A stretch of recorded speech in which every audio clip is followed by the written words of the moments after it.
Meiosis 1 and 2 and genetic variation. Meiosis 1 and mitosis, comparing both how they're similar and how they're different. In the parent cell, chromosome replication happens before the beginning of prophase in both meiosis 1 and meiosis 2. So in prophase 1 of meiosis 1, after chromosome duplication, you have tetrads. There's homologous chromosomes linked together at a synapse so that you have 4 chromatids together in the end of prophase 1. Then in metaphase, they line up, the tetrads line up, but in anaphase and telophase, the homologous chromosomes separate, but the chromatids stay together. So here you see the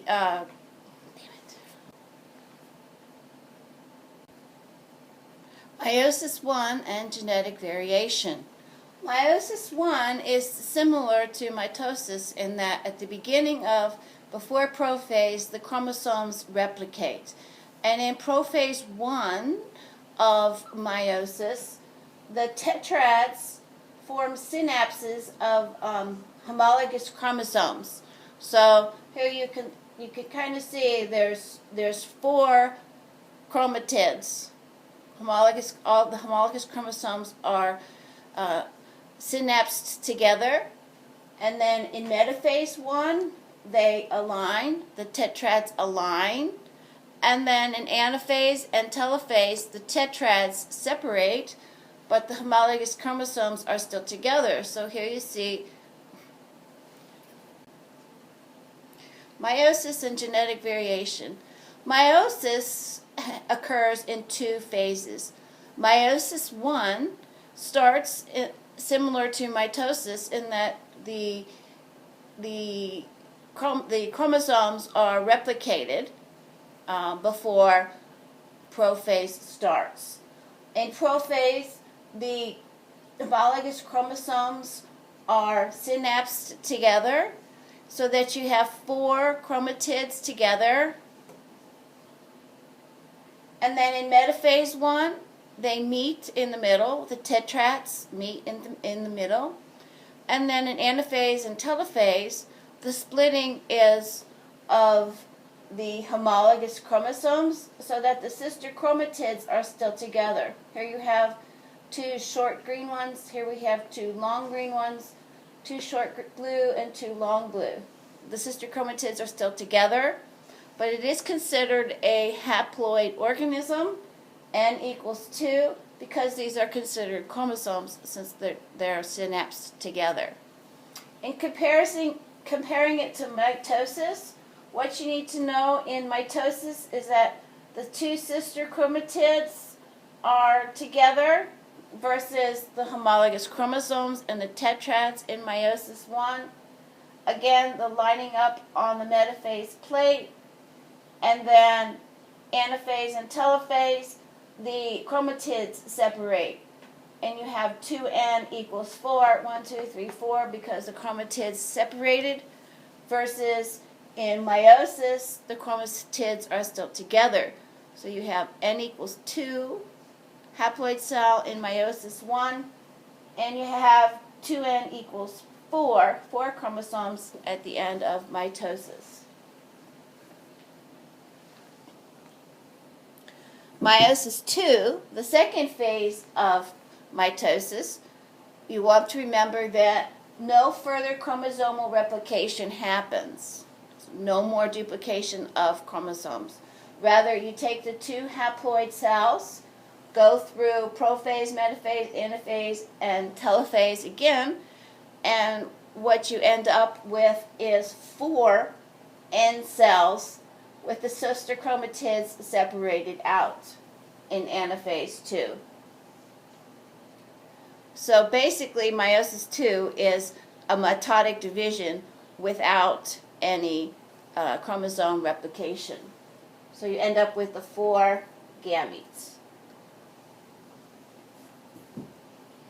The key to genetic variation in meiosis is independent assortment, crossing over, and random fertilization.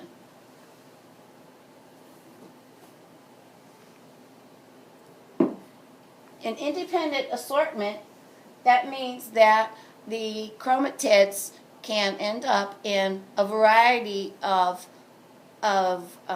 combinations due to the fact that each chromatid separates independently. So, in metaphase of meiosis 1, these two possibilities are equally possible. Here we have a long green and a short green on the left, and a long blue and a short blue on the right. Conversely, we have alternating long green and short blue on the left, and long blue and short green on the right. So, in going through the stages of meiosis, what you end up with in possibility 1, you have the greens lined up in metaphase and the blues lined up here in metaphase, and then they sort out long green and short green, long blue and short blue.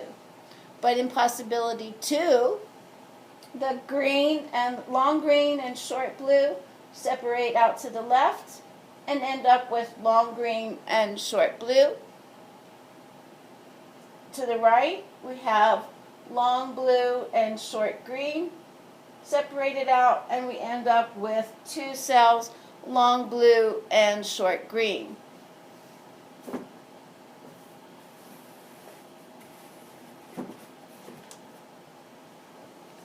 The second key to genetic variation is called crossing over. And here we have the long green long green chromatids and 2 long blue chromatids.